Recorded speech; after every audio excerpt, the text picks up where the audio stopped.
Hey guys, I'm just popping in for a quick little update. Okay, so Monday I had to have a 24-hour urine specimen done, and I did, and the results came back today. I have good news and I have bad news, but the good news for me definitely outweighs the bad. Okay, my kidney function, unfortunately, is stuck at 6%. It hasn't dropped, but it's still only 6%. I was talking to my nurse today about, the urine test and how, my kidneys are still 6%. Each of my kidneys are about the size of a football. So technically about 10 pounds each. Not just both, each. So that's like 20 pounds. That's more weight than a woman pregnant with twins carries around. It's a lot. I have been in a lot of pain with my kidneys.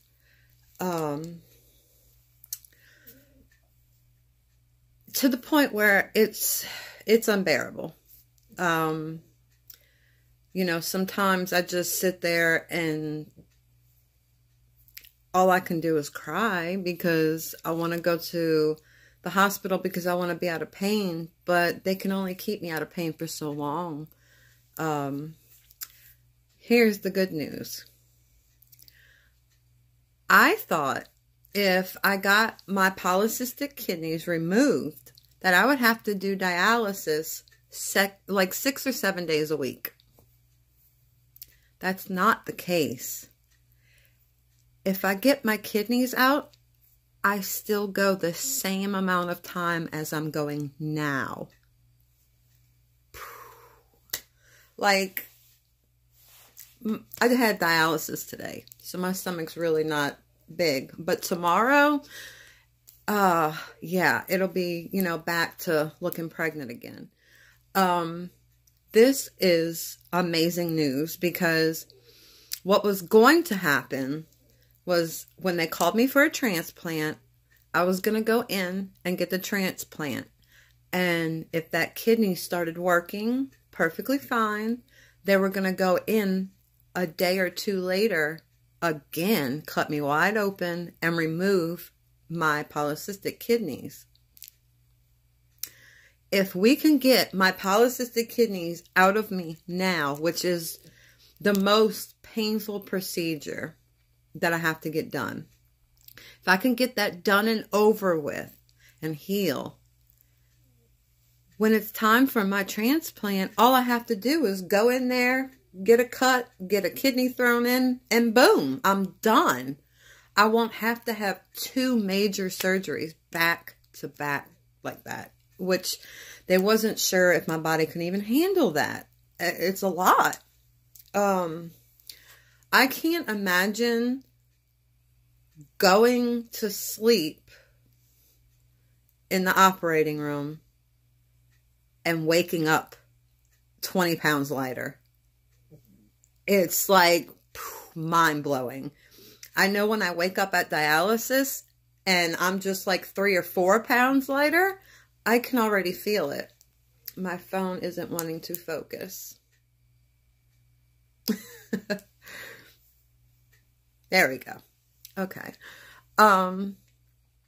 So yeah, I am calling. I'm not sure if they're going to be open Monday because of the holidays, but I'm definitely calling Wednesday or Thursday to make an appointment with my nephrologist to see about getting both kidneys removed. I'm already going 3 days a week. So why not get these kidneys out, get me out of pain? I can start, my kidneys are so big, they keep me from doing so much. And I get jealous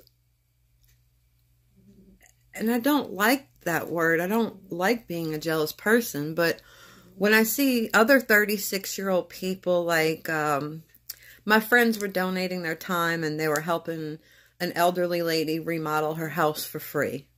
It's things like that that I want to do that these kidneys are keeping me from doing.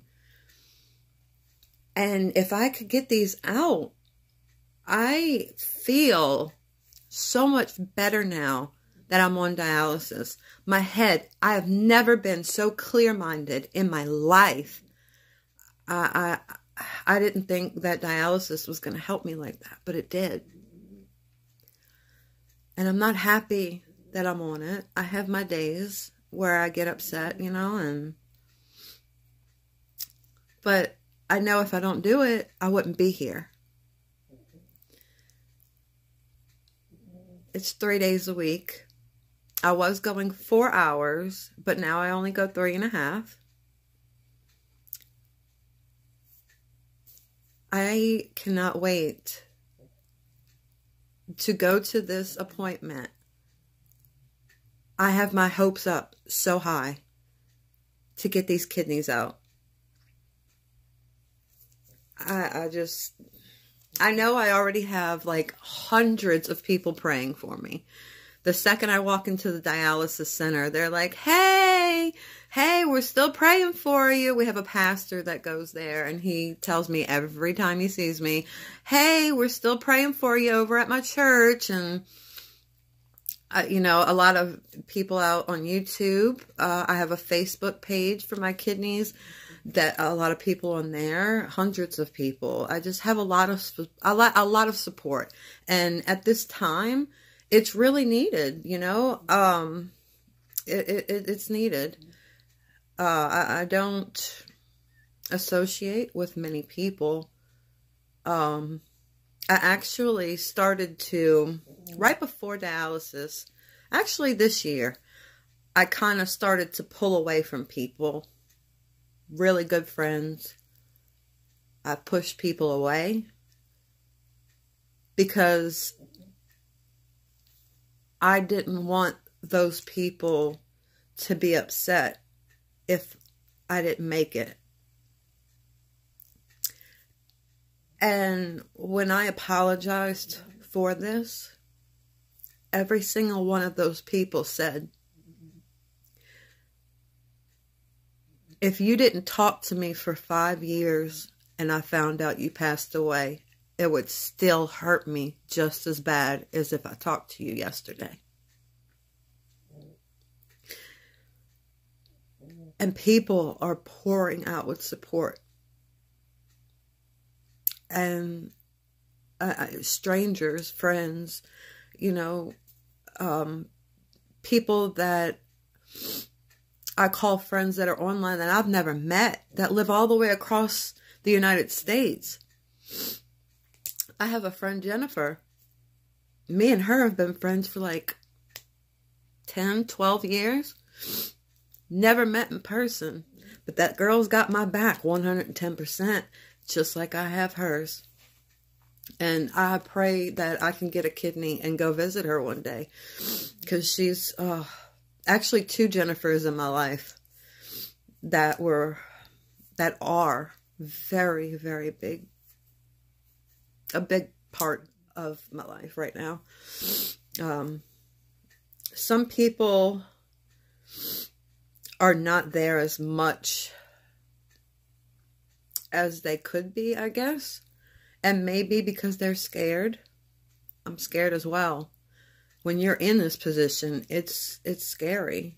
I always said I was never going to do dialysis because I was so scared of it. But as I'm laying in the hospital bed 3 months ago, and I hear the doctor say, if you don't start dialysis, you got about a week to live. I didn't think twice. I was like, all right, how do we start this?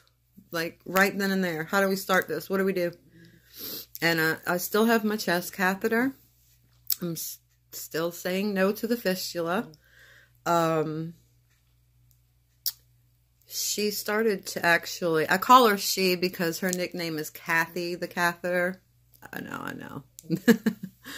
But she actually slipped out about like a quarter of an inch out of my chest, and we didn't see that until today, and I think I did it in my sleep.